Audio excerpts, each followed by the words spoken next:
গত কদিন আগে কাশ্মীরে যেটা হয়েছে প্রতিবাদের ভাষা না আমাদের, ঠিক না ভুল বলছি? পহেলগাঁও আমার ভারতে কিছু নিরীহ মানব তারা ওখানে ঘুরতে গিয়েছিল, তাদের উপর যে বর্বরতা যে অত্যাচার হয়েছে প্রতিবাদের ভাষা খুঁজে পাওয়া যাচ্ছে না। সোশ্যাল সাইটে যেভাবে প্রচার হচ্ছে, যেভাবে দেখছি আমরা, এর মধ্যে নোংরামি শুরু হয়ে গেছে। মানুষ ধর্ম নিয়ে ব্যস্ত হয়ে গেছে। নোংরা লোকের আবার ধর্ম হয়, কথা বলে না। চোরের আবার ভালো মন্দ আছে নাকি? চোরে নোংরার আবার ধর্ম, জঙ্গির আবার ধর্ম হয়। আজকে সোশ্যাল সাইটে চলছে আমাদের বাংলার কিছু মানুষ পাগল হয়ে গেছে। সাংবাদিকতা করতে গিয়ে কনস্টিটিউশন সংবিধানের চতুর্থ স্তম্ভ হচ্ছে মিডিয়া। কিছু কিছু লোক মিডিয়ায় কাজ করছে, মনে করছে আমি দেশের রাজা।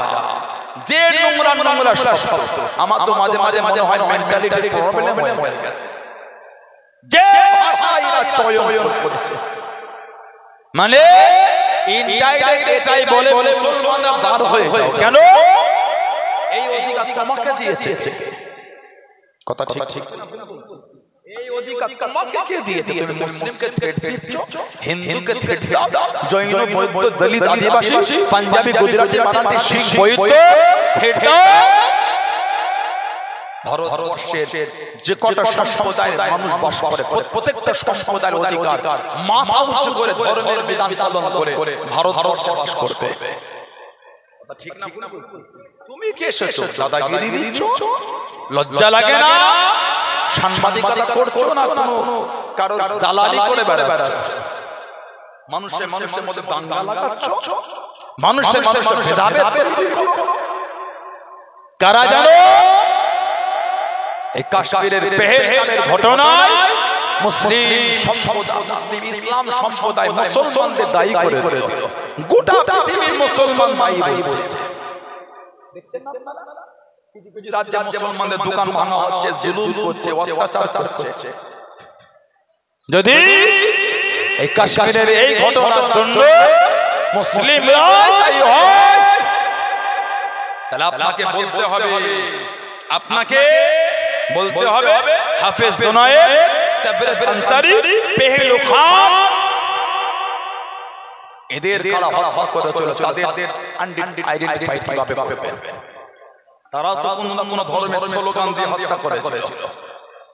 কথা ঠিক বলছি না ভুল বলছি? গতদিন আগে বাসন্তী সাবির, আমার ভাই সাবির বলে ভাই, তাকে হরিয়ানার গরুর গোশতের অজুহাত দেখিয়ে পিটিয়ে লোকের সামনে হত্যা করে দিল।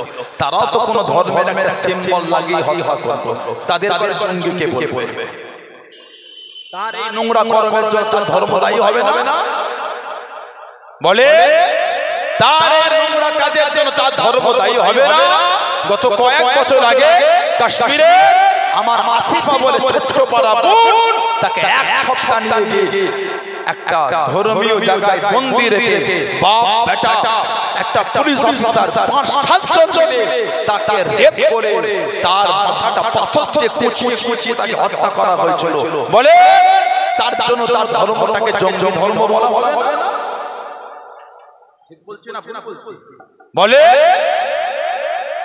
গত কদিন আগে আমরা দেখেছি হরিয়ানায় গোরক্ষণ নামে গাড়ি করে ধাওয়া করে নিয়ে গিয়ে 30 কিলোমিটার পরে অন্য গাড়ি থেকে গুলি করে হত্যা করা হলো। পরে জানা গেল একটা 18 থেকে 19 বছরের ছেলেকে হত্যা করেছে, তার নাম হলো আরিয়ান ইয়াসরা। নেটে লেখেন আরিয়ান ইয়াসরা। ওই জঙ্গিটাকে যখন অ্যারেস্ট করা হয়েছিল, জঙ্গিটা বলছিল আমি মনে করেছি মুসলমান, আমি আরিয়ান ইয়াসরাকে মুসলিম ভেবে হত্যা করেছি। সেও তো কোনো ধর্মের সিম্বল লাগিয়ে হত্যা করেছে, তার জন্য তার ধর্মটাকে জঙ্গি বলা হবে না? না, এটা তো ঠিক না। আমরা দেখেছি গত কয়েকদিন আগে আমার ভারতবর্ষে আমরা দেখেছি, আমার ভারতবর্ষে ট্রেনের মধ্যে আমার ভারতে একটা জিআরপিএফ অফিসার চেতন শর্মা, যার নাম হলো চেতন শর্মা। মুসলিম দেখে দেখে দাড়িওয়ালা দেখে দেখে টেনে তার জিয়ার সেই গান দিয়ে গুলি করে করে 3 থেকে 4 জনকে দাড়িওয়ালা দেখে দেখে হত্যা করেছে। মুসলিম বেঁচে বেঁচে হত্যা করেছে। তার জন্য তার ধর্মকে কি জঙ্গি বলা হবে না? আজকে কেন গুলি করা হচ্ছে? অন্যায় যে করেছে শাস্তি পাবে, অন্যায় যে করেছে শাস্তি তার জন্য তার সম্পদায় দায়ী হয়ে যাবে। একটা নোংরা লোকের জন্য ধর্ম দায়ী হয় না, নোংরা লোকটা দায়ী হয়। কথা ঠিক ঠিক। একটা নোংরা কাজের কাজে তার ধর্ম নয়, সেই লোকটা দায়ী। আমরা জানি হরিয়ানা ডেরা গুরমিত সিং নাম মনে আছে আপনাদের? গুরমিত সিং, রাম রহিম গুরমিত সিং নাম মনে নাই? যার আশ্রমে ডেরার নিচে শয়ে শয়ে মানুষকে হত্যা করে পুঁতে দেওয়া হয়েছিল, শয়ে শয়ে মহিলার সঙ্গে রেপ করেছে গুরমিত সিং। এই জঙ্গিটা ধর্ম দেখে দেখে বিচার করা হবে না? আমরা দেখেছিলাম আশারাম বাবু ধর্ষণের জন্য তাকে এখন জেলের মধ্যে রেখে দেওয়া হয়েছে। ধর্ম থেকে বিচার হবে না? কিছু নোংরা নোংরা মিডিয়া আমাদের চিন্তা ভাবনা থেকে এমন ভাবে ওয়াশ করেছে, আজকে মানুষ নোংরা কর্মের মধ্যে জড়িয়ে যাচ্ছে। এক ধর্ম আরেক ধর্মকে গালি দিচ্ছে, ঘৃণা লেগে গেলে মানুষের কথা পরিবর্তন আসে। জাতি ধর্ম বর্ণ নির্বিশেষে সমস্ত সম্প্রদায়ের মানুষ কাঁধে কাঁধ মিলিয়ে নোংরা লোকের বিরুদ্ধে আমরা রুখে দাঁড়াই। যদি নোংরা লোকেদের বিরুদ্ধে রুখে না দাঁড়াতে পারি, আমাদের সমাজে শান্তি ফিরিয়ে আনতে পারবো না। চতুর্দিকে নোংরা লোক বেড়ে গেছে, সব সম্প্রদায় দায়িত্ব সমাজে। একটা মুসলমানের উপর টর্চার হলে সমস্ত সম্প্রদায়ের লোকের উচিত ওই নোংরা লোকের বিরুদ্ধে রুখে দাঁড়ানো। সমাজে এটা হিন্দু, পাঞ্জাবি, গুজরাটি, মারাঠি, শিখ, বৈদ্য, দলিত, আদিবাসী, কারো টর্চার হলে সব ধর্মের উচিত ওই নোংরা লোকের বিরুদ্ধে রুখে দাঁড়ানো। যদি রুখে দাঁড়াতে পারি, আমরা জানবে আমার বাংলা, আমার ভারত থেকে নোংরা মুছে যাবে। তাছাড়া নোংরা মোছার কোনো সম্পর্ক সম্মান অবস্থা নাই। যে নোংরা চতুর্দিকে ছড়িয়ে দিয়েছে, আল্লাহ পাক আমাদের রাজ্যে শান্তি দান, আল্লাহ আমাদের দেশে শান্তি দান, সমস্ত সম্প্রদায়কে আল্লাহ কাঁধে কাঁধ মিলিয়ে চলাফেরা তৌফিক দান করে। বলুন আল্লাহুম্মা আমিন, জোরে বলেন আল্লাহুম্মা আমিন। আবার বলছি, কাশ্মীরে পেহেলগাঁও যারা অন্যায় করেছে তাদের দেখে দেখে যত কঠিন শাস্তি হয় তাড়াতাড়ি শাস্তি দাও। আমরা জঙ্গিদের শাস্তি দেখতে চাই, কোন ধর্ম দেখতে চাই না। কথা ঠিক না? আমরা জঙ্গিদের শাস্তি দেখতে চাই, ধর্ম দেখতে চাই না। আজকে বলা হচ্ছে সেখানে কারে মুসলিম মারা হয়েছে, সৈয়দ আদিল কাকে, সৈয়দ আদিল কাকে, উনি তো মুসলিম। আমাদের বাংলা নদিয়া জেলা, আমাদের বাংলা নদিয়া 73 সন্তান ঝঞ্ঝু আলী শেখ দেশের জন্য নিজের জীবন বিলিয়ে দিল। কথা ঠিক না? তখন আলোচনা হয় না, সোসাইটি ভয়েস রেকর্ডিং ভাইরাল হলো। এক নোংরা হীন মানসিকতার লোক বলে ওটা মুসলমান, ওখানে যাওয়া যাবে না। যে দেশের জন্য জীবন দিল, এই নোংরা হীন মানসিকতার লোকগুলি এখানে ধর্মের ভাব ভাবে বলে ও মুসলমান, দেখতে যাব না। ছি ছি, আপনার এই মানসিকতাকে ঘৃণা জানায়। আল্লাহ পাক আমাদের হেফাজত করে। বলুন আল্লাহুম্মা আমিন, জোরে বলে। আল্লাহ পাক কোরআন শরীফে বলেছেন, লাউ আনজালনা হাযাল কুরআনা আলা যাবালিন লারাআইতাহু খাশিয়াম মুতাসাদ্দিআম মিন খাশিয়াতিল্লাহ। যদি আমি আল্লাহ পাক এই কোরআনকে নাযিল করতাম কোথায়? আলা যাবালিন, কি হতো? খাশিয়াম মুতাসাদ্দিআম মিন খাশিয়াতিল্লাহ। আমি আল্লাহ আমার ভয়ে পাহাড় চূর্ণ বিচূর্ণ ধুলো হয়ে যেত। সেই কোরআন শরীফ আল্লাহ আমাদের নবী পাকের উপর নাযিল করেছেন। জোরে বলো, আর কে জোরে বলা গেল না? কোরআন শরীফ সর্বপ্রথম কোন গুহায় নাযিল হয়েছিল? হেরা গুহা, জাবাল নূর। আল্লাহ নবী জাবাল নূরে চলে গেলেন। ও যুবকেরা, আল্লাহ নবী হেরা গুহায় চলে গেলেন। আল্লাহ রাব্বুল আলামিন সর্বপ্রথম হেরা গুহায় আল্লাহ নবীর উপর কোরআন শরীফের আয়াতটা নাযিল করে দিলেন। ইকরা বিসমি রাব্বিকা আল্লাযী খালাক, বলো তোমার রবের নামে যিনি তোমাকে সৃষ্টি করেছে, যিনি তোমাকে সৃষ্টি করেছে। কোন ঘেরা দোহা ও জওয়াকেরা আম্মা জান হযরত খাদিজাতুল কুবরা রাদিয়াল্লাহু তাআলা আল্লাহ নবীর জন্য বুক টেনে পাথর তুলে চুলে আল্লাহ নবীর জন্য খাবার খানা আগিয়ে দিলে, খাবার খানা পৌঁছে দিলে, খাবার খানা আগিয়ে দিলে। আল্লাহ পাকের দরবারে এতটা পছন্দ হয়ে গেল, এতটা কবুল হয়ে গেল। আল্লাহ পাক কোরআন আল্লাহ পাক জানিয়ে দেন, আল্লাহ পাক হুকুম দিয়ে দিলেন, ও জিবরাইল আমার হাবিবকে কি জানিয়ে দাও, আমার হাবিবকে কি শুনিয়ে দাও। আমি আল্লাহ আমার হাবিবের স্ত্রী খাদিজাকে আমি আল্লাহ পাক সালাম খানা জানিয়ে দিলাম। জোরে বলুন সুবহান, আর একটু জোরে বলুন সুবহান। এত কষ্ট করে খাবার আগিয়ে দিয়েছে, আল্লাহ খুশি হয়ে আমাদের মাকে সালাম দিয়েছে। বলুন না সুবহানাল্লাহ। আল্লাহ পাক আমার নবীর উপর কোরআন শরীফ নাযিল করেছেন। 23 বছর ধরে কোরআন শরীফ নাযিল হয়েছে।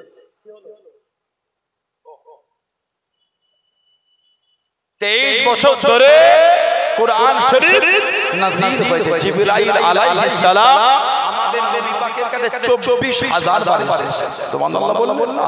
এই 24,000 এর মধ্যে মাত্র 3 বার নিজের আসল চেহারায় এসেছে, বাকি 23,997 বার উনি অন্য চেহারায় এসেছে। সবথেকে বেশি এসেছিলেন হযরত দাহিয়া কালবি রাদিয়াল্লাহু আনহু হুজুরের চেহারাতে, নবী পাকের সাহাবীর চেহারায় জিবরাইল আলাইহিস সালাম সবথেকে বেশি এসেছিলেন। বলবেন না সুবহানাল্লাহ।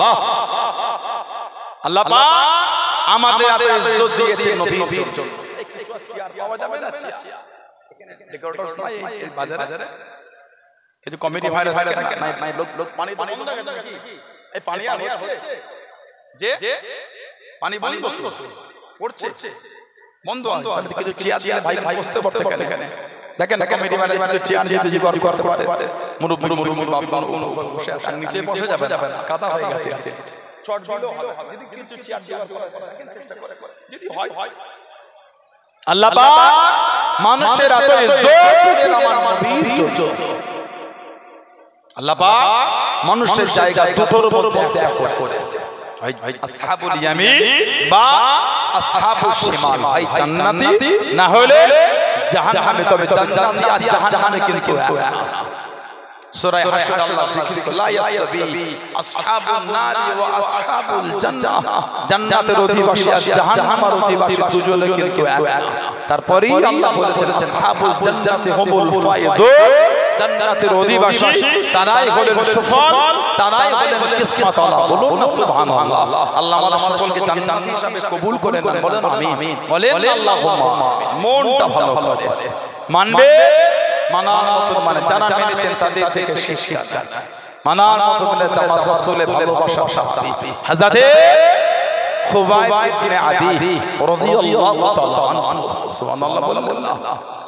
হযরত খুবাইব ইবনে আদি রাদিয়াল্লাহু তাআলা আনহু আমার নবী পাকের ভালোবাসার সাহাবী ছিলেন। এত মহব্বত করেছে, দ্বীনের জন্য যে কুরবানি দিয়েছে খুবাইব ইবনে আদি রাদিয়াল্লাহু তাআলা, দ্বীনের জন্য যে মেহনত জানাকে কাফেররা শহীদ করে ঝুলিয়ে দিয়েছিল। আল্লাহ নবী উহুদের যুদ্ধের পরে নবী পাক মক্কা শরীফে একটা প্রতিনিধি পাঠিয়েছিলেন অবস্থা দেখার জন্য। কোন বর্ণনা এসেছে মুনাফিকরা আমার নবীকে এসে বলে, আমরা কিছু মুসলমান হয়েছি, যদি কিছু আপনার সাহাবা পাঠাতে তাহলে ওরা গিয়ে আমাদের দ্বীনের শিক্ষা দিত। আল্লাহ নবী কম বেশি 10 জন সাহাবা পাঠিয়েছিলেন, তার মধ্যে একজন ছিলেন হযরত খুবাইব ইবনে আদি রাদিয়াল্লাহু তাআলা।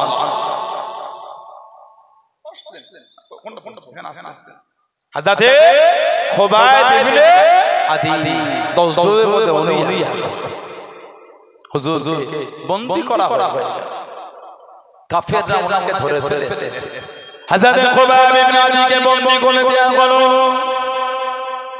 ও যুবকেরা, ও আমার বাবারা, মায়েরা, বোনেরা, আল্লাহ রাসূল সাল্লাল্লাহু আলাইহি হযরত খুবাইব ইবনে আদি রাদিয়াল্লাহু তাআলা আনহু হুজুর আমার ঘরের মধ্যে বন্দী আছে কাফেররা যখন ওনার বাড়ির পাশ থেকে চলে যায় ওনার কাছ থেকে যখন চলে যায় ওনার দিকে তাকিয়ে তাকিয়ে দেখে হযরত খুবাইব ইবনে আদি রাদিয়াল্লাহু তাআলা আনহুর কাছে এমন কিছু ফল আছে এমন কিছু খাবার আছে যে খাবার তখনকার সময়ে মক্কা শরীফে পাওয়া যেত না মক্কা শরীফে মিলত না ও জওয়ান হযরত খুবাইব ইবনে আদি রাদিয়াল্লাহু তাআলা আনহু হুজুরকে জিজ্ঞাসা করলেন হুজুরের কাছে জানতে চাইলেন ও খুবাইব ইবনে আদি রাদিয়াল্লাহু তাআলা আনহু এই ফল তো মক্কা শরীফে পাওয়া যায় না এই সময়ে এই ফল তুমি কোথায় পেলে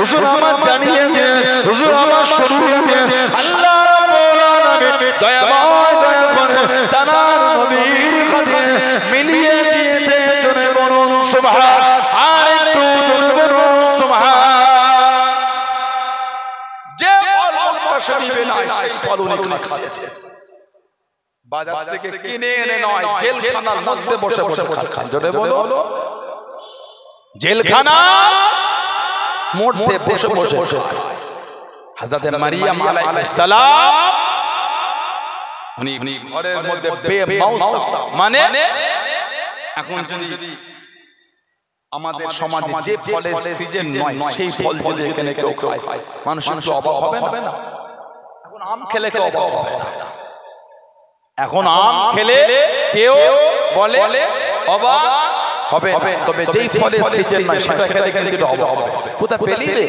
স্টুডেন্ট নাকি মানুষ জিজ্ঞাসা করবে না বেমাউসা ফল হযরত খুবাইব ইবনে আদি রাদিয়াল্লাহু আনহু ওনাকে শহীদ করে দেওয়া হবে ওনাকে হাঁটিয়ে হাঁটিয়ে নিয়ে যায় চতুর্দিকে সব কাফেররা ভিড় করে আছে ওনাকে শহীদ দেওয়া লাগে কাফেররা জিজ্ঞাসা করে খুবাইব আমরা তো তোমাকে শহীদ করে দেব তোমার আশা কিছু আছে আশা তোমার সব কিছু আছে মনে চাওয়া হুজুর জবাব দিলেন আশা আমার এটা যদি একটু সুযোগ দিতে দুই রাকাত নামাজ পড়তাম জোরে বল আরেকটু জোরে বলা গেল না যদি একটু সুযোগ পেতাম দুই রাকাত নামাজ পড়তাম চোখে দেখতে পাচ্ছেন শহীদ হয়ে যাব শহীদ দেবে তখনও নামাজ ছাড়ছে না আর আমাদের কোনো কাজ কামই না চোখে দেখে দেখে নামাজ ছেড়ে দিচ্ছে কথা ঠিক বলছি না ভুল বলছি বলে মসজিদের পাশে বসে গল্প করে মুসলমান নামাজ পড়তে চায় না মুসলমান নামাজ পড়তে চায় না আল্লাহ নবী সাহাবাদের নিয়াজ করেন ও যুবকেরা আল্লাহ নবী সাল্লাল্লাহু আলাইহি ওয়াসাল্লাম হুজুর আমার জানিয়ে গেলেন মানুষ যখন মারা যায় তার লাশটাকে গোসলে সংসদ কাফন করে খাটিয়া করে জানাজা নামাজটা আদায় করে কবরে দাফন করে যে যার বাড়ির দিকে চলে যায় যে যার ঘরের দিকে চলে যায় আল্লাহ নবী জানিয়ে গেলেন ও আল্লাহ রাব্বুল আলামিন দুটো ফেরেশতা পাঠিয়ে দেয় মুনকার নাকির ও দুটো ওনাদের নাম মুনকার একটা গোত্র নাকির একটা গোত্র মুনকার গোত্রের অসংখ্য ফেরেশতা নাকির গোত্রের অসংখ্য ফেরেশতা মুনকার গোত্রের ফেরেশতাকে মুনকার বলে নাকির গোত্রের ফেরেশতাকে নাকির বলে আল্লাহ নবী জানিয়ে দেন আল্লাহ নবী শুনিয়ে দেন ও আল্লাহ রাব্বুল আলামিন প্রত্যেকে কবরে দুটো ফেরেশতা পাঠিয়ে দেয় তিনটে প্রশ্ন হবে মার রাব্বুকা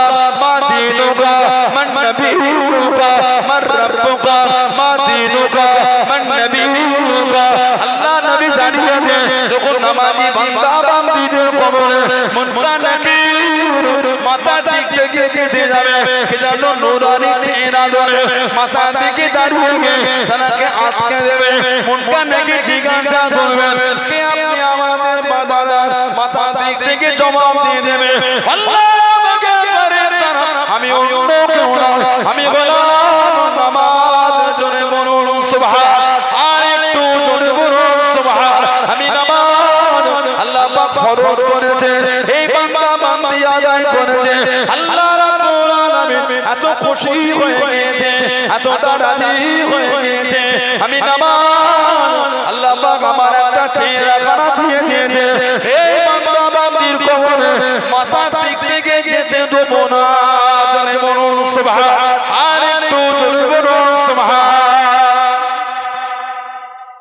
আমি নামাজ আল্লাহ পাক আমার একটা চেহারা দিয়েছেন এই বান্দা বান্দির কবরে আমি নামাজ আপনাকে মাথার দিক থেকে যেতে দিচ্ছে না বলুন সুবহানাল্লাহ নামাজ মুর্দার কবরে মাথার দিকে বাঁধা দিয়ে সাথী হয়ে যাবে জোরে বলুন নামাজ হয়ে যায় নামাজ হয়ে যায় হযরতে খুবাইব ইবনে আদি রাদিয়াল্লাহু আনহু কাফেররা জিজ্ঞাসা করে খুবাইব আমরা তো তোমাকে শহীদ করে দেব আশা কিছু আছে আশা উনি বলছে আশা আমার এটা যদি একটু সুযোগ পেতাম 2 রাকাত নামাজ পড়তাম সুবহানাল্লাহ বললেন না 2 রাকাত নামাজটা পড়লে তাড়াহুড়ো করেই পড়বে নামাজটা পড়লে পরে কাফেরদের বললেন মনটা চাইছিল নামাজ অনেক লম্বা করতে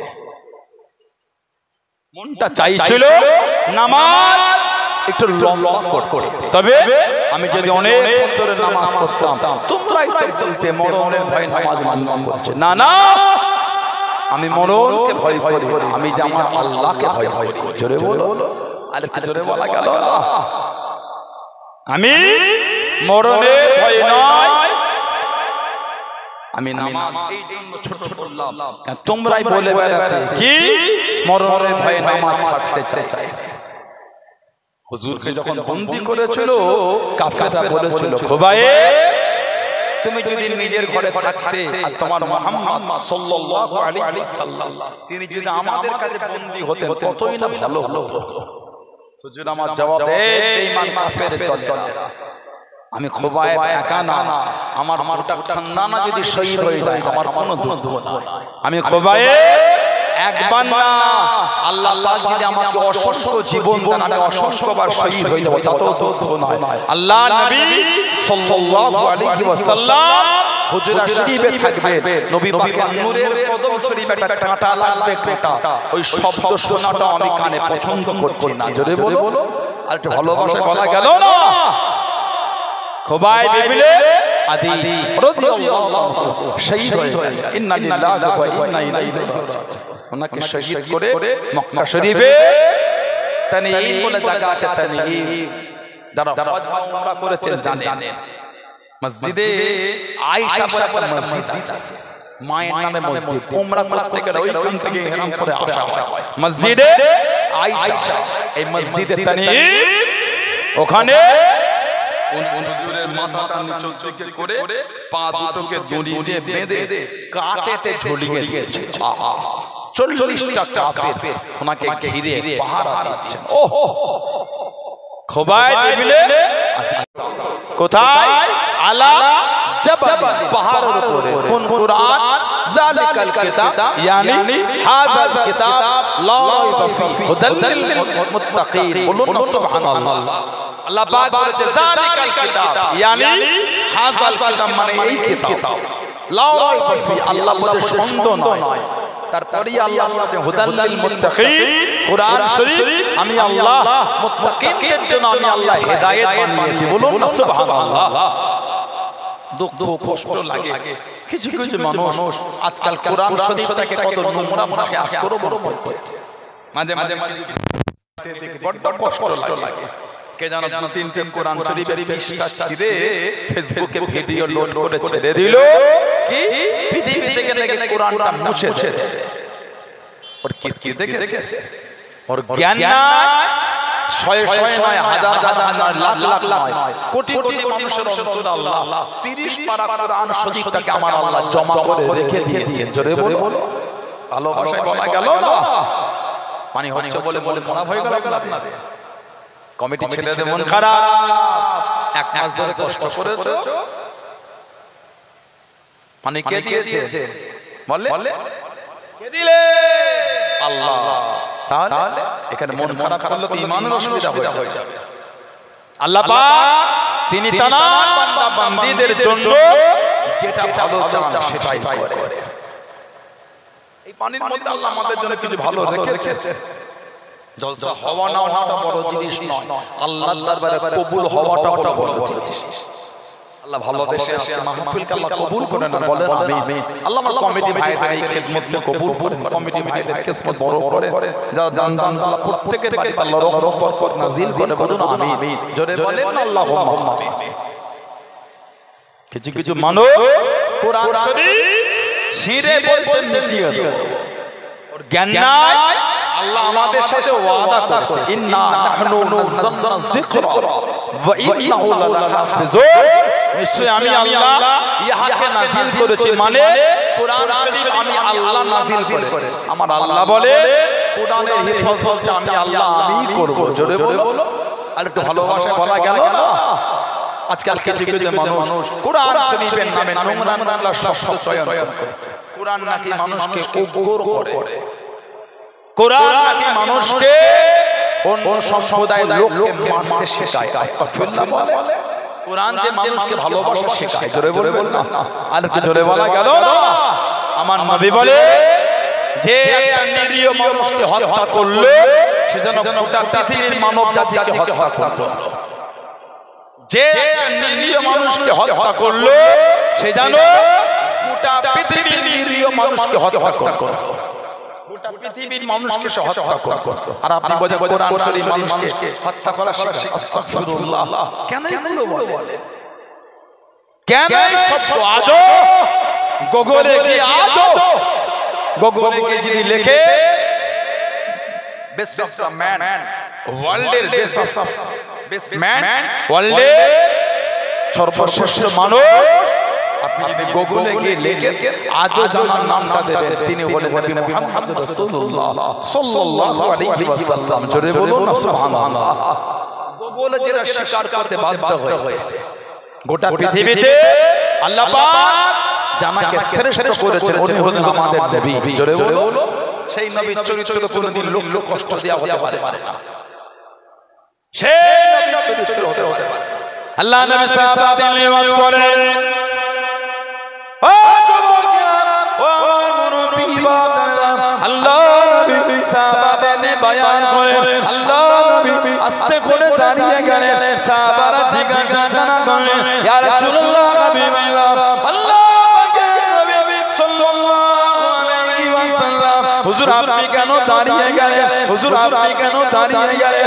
আল্লাহ নবী জানিয়ে দেন, ওই যে দেখা যায় ওই যে লাশখানা আসে, সাহাবারা জানিয়ে দেন, ইয়া রাসূলুল্লাহ, হাবিবাল্লাহ, ওটা যে ইহুদির লাশ, ওটা যে ইহুদির লাশ। আল্লাহ নবী জানিয়ে দেন, ও সাহাবারা, উনি ইহুদি হলে উনি তো মানুষ। আল্লাহ নবী ইহুদির লাশ দেখে নবী দাঁড়িয়ে গেলেন। সাহাবারা বলতে, হুজুর ইহুদির লাশ দেখে দাঁড়ানো? নবী বলছে, ইহুদি হলো ওটা তো মানুষ। আমি ওনাকে ইহুদি মনে করে না, আমি ওনাকে মানুষ মনে করে সম্মান দিয়েছি। এটা আমার নবীর আদর্শ। জোরে বলো, আরেকটু জোরে বলা গেল না। কারা জানো ইসলামকে জঙ্গির সাথে মিলিয়ে দিল? নাউজুবিল্লাহ। কারা জানো ইসলামকে জঙ্গির সাথে মিলিয়ে দিল? আস্তাগফিরুল্লাহ বলবেন না। আবু দাউদ শরীফের riwayat এসেছে, আমার নবী বলে, কোন মুসলমান যদি কোন অমুসলিমের মালকে ছিনিয়ে নেয়, কোন মুসলমান কোন অমুসলিমের মাল ছিনিয়ে নেয়, অন্যায়ভাবে তাকে কষ্ট দেয়, জুলুম করে, আমার নবী বলে কিয়ামতে আমি নবী ওই অমুসলিমের পক্ষ নিয়ে মুসলিমের বিরুদ্ধে আল্লাহর কাজ করায়, তার বিরুদ্ধে আমি রাসূলুল্লাহ দাঁড়াবো। নবী বলে অমুসলিমের পক্ষ নিয়ে মুসলিমের বিরুদ্ধে দাঁড়াবো, এটা আমার ইসলাম। সুবহানাল্লাহ। আমার নবী বলে, আল্লাহর নবী সাল্লাল্লাহু আলাইহি ওয়াসাল্লাম বলেছে যে তোমরা মাজলুমকে কষ্ট দিও, তোমরা নিরীহ মানুষকে দুঃখ দিও। কেন নিরীহ লোক মাজলুমের বদদুয়া আল্লাহর দরবারে কবুল হয়ে যায়, সেটা যদি অমুসলিমও হয়, সেটা যদি অমুসলিমও হয়, মাজলুমের বদদুয়া আল্লাহর দরবারে কবুল হয়। কারণ নবী বলে মাজলুম আর আল্লাহ মধ্যখানে কোনো পর্দা থাকে না। মাজলুমের দোয়া আল্লাহর দরবারে কবুল হয়, সেটা মুসলমান হোক আর অমুসলমান হোক। হাদিস শরীফে এসেছে, আমাদের নবী পাক সাল্লাল্লাহু আলাইহি ওয়াসাল্লাম বলেছে, সরকারে দো আলম সাল্লাল্লাহু আলাইহি ওয়াসাল্লাম বলে আমাদের নবী হুজুর সাল্লাল্লাহু আলাইহি ওয়াসাল্লাম বলেন বুখারী শরীফের রিওয়ায়াত বুখারী শরীফের রিওয়ায়াত এসেছে মান কাতালা মুআহাদান লাম ইয়ারাহ রাইহাল জান্নাতি ওয়া ইন্না রিয়াল তুযাদু মিনাল মাসিরাতি 40 আমার নবী বলে কোন ব্যক্তি মুসলমান কোন চুক্তি আবদ্ধ হয়ে কোন মুসলিম যদি কোন অমুসলিমকে হত্যা করে কোন মুসলিম যদি কোন অমুসলিমকে হত্যা করে চুক্তি করে নিরীহ অমুসলিমকে হত্যা করে আমার নবী বলে ওই মুসলিমটা জান্নাতে যাওয়া দূরের কথা জান্নাতের খুশবুটাও পাবে না জান্নাতে কি খুশবু পাবে না তারপরে নবী বলছেন 40 বছরের রাস্তা এই 40 বছরের রাস্তা দূর থেকে জান্নাতের সুগন্ধ পাওয়া যায় জোরে বলো নবী বলে ওই মুসলিম জান্নাতে যাওয়া দূরের কথা জান্নাতের খুশবু পাবে না কে যে কোন অমুসলিমকে চুক্তি আবদ্ধ হয়ে নিরীহ অমুসলিমকে হত্যা করবে এটা আমার ইসলাম এটা আমার ইসলাম আর আপনি ইসলামকে নোংরা কাজের সাথে জড়িয়ে দিয়েছেন আপনি ইসলামকে নাউযুবিল্লাহ জঙ্গির সাথে জড়িয়ে দিয়েছেন লা হাওলা ওয়ালা কুওয়াতা ইল্লা বিল্লাহ আস্তাগফিরুল্লাহ আল্লাহ পাক এই সমস্ত নোংরা লোকেদের হাতে আমাদের হেফাজত করে বলুন আমিন।